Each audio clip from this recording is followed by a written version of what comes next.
Ce magazine vous est proposé par le groupe NCA Assurance et Banque. Les archives d'Afrique, Alain Foka. Bonjour à tous et bienvenue dans ce magazine consacré à l'histoire contemporaine de l'Afrique à travers ses grands hommes. Nul n'a le droit d'effacer une page de l'histoire d'un peuple, car un peuple sans histoire est un monde sans âme. Notre pays produit suffisamment de quoi nous nourrir. Nous pouvons dépasser même notre production. Malheureusement, par manque d'organisation, nous sommes encore obligés de tendre la main pour demander des aides alimentaires. Ces aides alimentaires qui nous bloquent, qui nous inspirent, qui installent dans nos esprits cette habitude, ces réflexes de mendiant, d'assister. Il ne sera resté que 4 ans à la tête de son pays. Et pourtant, près de 3 décennies après, ses compatriotes, mais également la jeunesse africaine dans son écrasante majorité, et même certains leaders d'Amérique latine, le considèrent encore comme l'un des personnages les plus marquants de l'histoire du XXe siècle. L'évocation de son seul nom suscite encore et toujours beaucoup de passion. Beaucoup le perçoivent comme le symbole de la lutte contre le néocolonialisme, ou encore le retour à l'authenticité, la vraie. Thomas Sankara. En 20 ans d'existence, jamais vous, auditeurs, n'aviez tant réclamé le portrait d'un personnage. Voici l'histoire du capitaine Thomas Sankara.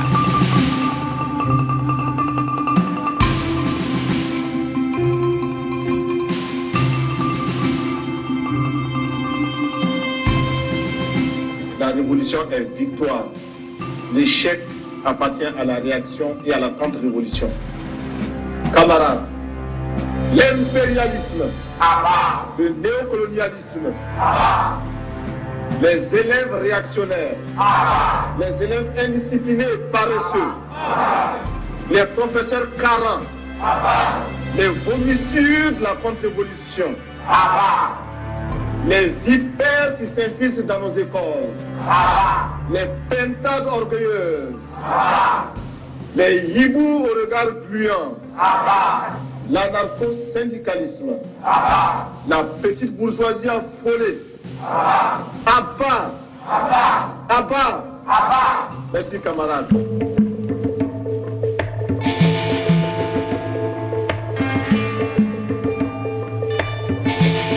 Je viens à cette 39e session vous parler au nom d'un peuple qui, sur la terre de ses ancêtres, a choisi dorénavant de s'affirmer et de s'assumer dans son histoire, dans ses aspects positifs comme dans ses aspects négatifs, sans complexe aucun. Je viens ici enfin, mandaté par le Conseil national de la Révolution du Burkina Faso, pour exprimer les vues de mon peuple concernant les problèmes inscrits à l'ordre du jour et qui constituent la trame tragique des événements qui fissurent douloureusement les fondements du monde en cette fin du XXe siècle. Un monde où l'humanité est transformée en cirque, déchirée par les luttes entre les grands et les semi-grands, battue par les bandes armées, soumise aux violences et aux pillages.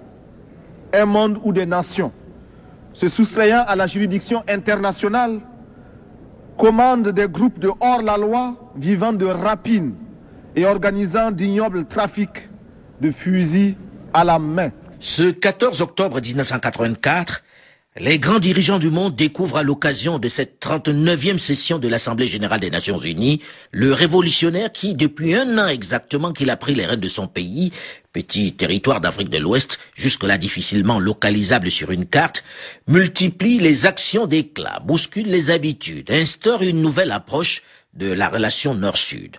Le capitaine Thomas Sankara qui n'hésite plus à s'attaquer à certains tabous, à certaines résolutions que n'osaient pas dénoncer les dirigeants africains. Permettez-moi, vous qui m'écoutez, que je le dise, je ne parle pas seulement au nom du Burkina Faso, tant aimé, mais également au nom de tous ceux qui ont mal quelque part. Je parle au nom de ces millions d'êtres qui sont dans les ghettos, parce qu'ils ont la peau noire, ou qu'ils sont de cultures différentes et qui bénéficient d'un statut à peine supérieur à celui d'un animal. Je souffre au nom des Indiens massacrés, écrasés, humiliés et confinés depuis des siècles dans des réserves, afin qu'ils n'espèrent à aucun droit et que leur culture ne puisse s'enrichir en convolant en noces heureuses au contact d'autres cultures, y compris celle de l'envahisseur. Je m'exclame au nom des chômeurs d'un système structurellement injuste et conjoncturellement désaxé, réduit à ne percevoir de la vie que le reflet de celle des plus nantis. Je parle au nom des femmes du monde entier qui souffrent d'un système d'exploitation imposé par les mâles. En ce qui nous concerne, nous sommes prêts à accueillir toutes les suggestions du monde entier nous permettant de parvenir à l'épanouissement total de la femme burkinabé. En retour, nous donnons en partage à tous les pays l'expérience positive que nous entreprenons avec des femmes désormais présentes à tous les échelons de l'appareil d'État et de la vie sociale au Burkina Faso. L'insolence, la provocation vis-à-vis de l'hôte américain ne s'arrête pas là. Après un discours fleuve où il s'attaque pêle-mêle à l'impérialisme, à la colonisation, au trafic d'armes, à la politique raciste sud-africaine et à ses soutiens, où il dénonce les incohérences des traditionnels riches donneurs de leçons, il s'attaque à un autre sujet qui divise. Un sujet auquel ne se risquent pas souvent les dirigeants du Sud. Israël et la situation de la Palestine. Mais la recherche de la paix va de pair avec l'application ferme du droit des pays à l'indépendance. Sur ce point, le palmarès le plus impitoyable, le plus pitoyable, le plus lamentable, oui, le plus lamentable, est détenu au Moyen-Orient en termes d'arrogance, d'insolence et d'incroyable entêtement d'un petit pays, Israël, qui, depuis plus de 20 ans, avec l'inqualifiable complicité de son puissant protecteur, les États-Unis d'Amérique, continue à défier la communauté internationale au mépris d'une histoire qui, hier encore, désignait chaque juif à l'horreur des fours crématoires. Israël en arrive à infliger à d'autres ce qui fut son propre calvaire. En tout état de cause, Israël, dont nous aimons le peuple pour son courage et ses sacrifices d'hier, doit savoir que les conditions de sa propre quiétude ne résident que dans sa puissance militaire financée par l'extérieur. Israël doit commencer à apprendre à devenir une nation comme les autres nations, parmi les autres. Pour l'heure, nous tenons à affirmer, du haut de cette tribune, notre solidarité militante et agissante à l'endroit des combattants, femmes et hommes de ce peuple merveilleux de la Palestine. Si certains au sein de cette assemblée de la Tour de Verre de Manhattan font la grimace, Thomas Sankara, lui, est heureux. Même s'il sait qu'il s'attaque à plus fort que lui, même s'il sait qu'il n'est, comme on dit dans la forêt équatoriale, qu'une mouche sur la queue d'un éléphant, il a le sentiment ce jour-là d'avoir dit tout haut ce que pensent les 100 voix dont il se veut désormais l'un des porte-paroles. Il a l'intention de dénoncer partout où il le peut l'impérialisme et le néocolonialisme. L'impérialisme, l'impérialisme, le néocolonialisme, le racisme, le fantonchisme, gloire, dignité, pouvoir, la patrie ou la mort, la patrie ou la mort. Merci camarades. Déjà que quelques jours plus tôt, bousculant toutes les règles diplomatiques, il s'est rendu dans le mythique quartier noir de Harlem pour rencontrer les communautés africaines, mais également les populations afro-américaines. Un événement exceptionnel aux États-Unis où jusque-là, les autorités s'étaient employées pour empêcher les leaders africains d'aller à la rencontre de la communauté de Harlem. Ce 3 octobre 1984, à Downtown, la salle Harriet Tubman est pleine à craquer pour écouter le politicien qui, pendant plus d'1 heure, va tenir son public en haleine. Il suggère même dans son discours enflammé, ponctué de « yes »,« right »,« it's true » et même de pleurs, des orientations de vote. Nous devons mener le combat qui nous soustraira à la domination des autres hommes et à leur oppression. We have to lead the struggle to free ourselves from oppression and other people. Certains noirs ont peur et ils préfèrent s'inféoder aux blancs. Some blacks are scared and are dogging before the white men. Il faut les dénoncer, il faut les combattre. We have to denounce them and fight them. Nous devons être fiers d'être noirs. You have to be proud to be black.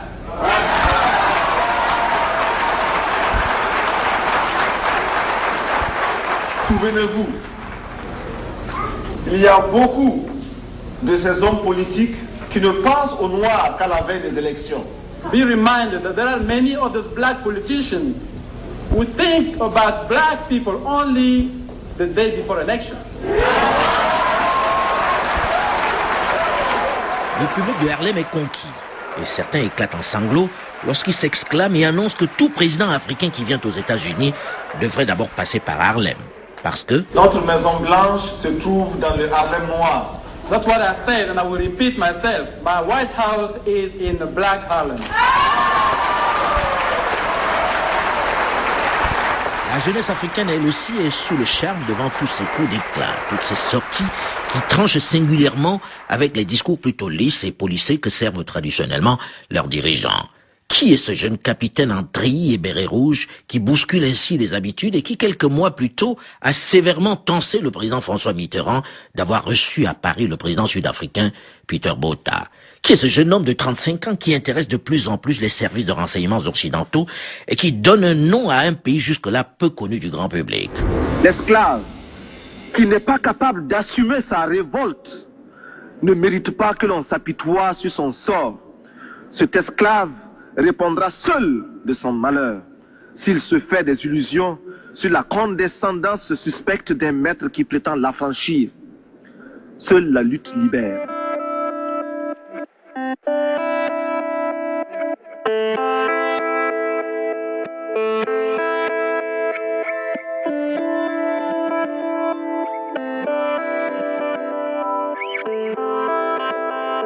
Né le 21 décembre 1949 à Yako, dans le centre-nord de la Haute-Volta, Thomas Sankara est un Silmi Mossi, un métis de père Peul et de mère Mossi, l'ethnie dominante du pays. Il va dans un premier temps suivre ses études primaires à Kaya. Mes chers compatriotes voltaïques, aujourd'hui 5 août 1960, à 0 heure, au nom du droit naturel de l'homme à la liberté, à l'égalité et à la fraternité, je proclame solennellement l'indépendance de la République de Haute-Volta.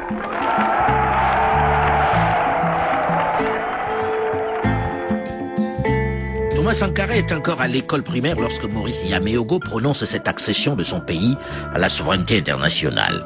Mais il va très rapidement quitter Kaya pour rejoindre Ouagadougou, où il rentre dans l'enseignement secondaire. Ernest Noma Ouedraogo, un proche de la famille.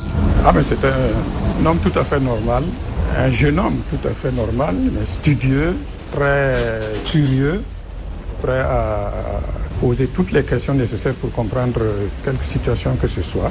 Vraiment, mais bon, on sentait peut-être quelques particularités sur les aires de jeu, par exemple. Il était très rapidement, quand on commence à jouer, très rapidement, il s'impose comme le leader. Très forte personnalité. Et c'était pas qu'il était bavard, mais bon, quand il émettait une idée, vraiment, il était très convaincant. La voix du jeune garçon à la forte personnalité, fils d'un ancien combattant de la Seconde Guerre mondiale, est manifestement tout tracé dans le métier des armes. Il va donc rejoindre le Prytanée militaire de Kadiogo après son brevet d'études de premier cycle.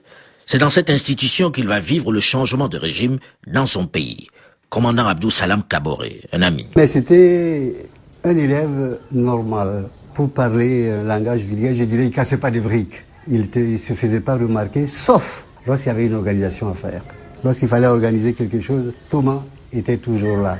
Et quand il fallait innover, par exemple pour défiler, sortir certaines phases, il était là. Maurice Yameogo est renversé par les puissants syndicats et la rue qui dénoncent la corruption du pouvoir.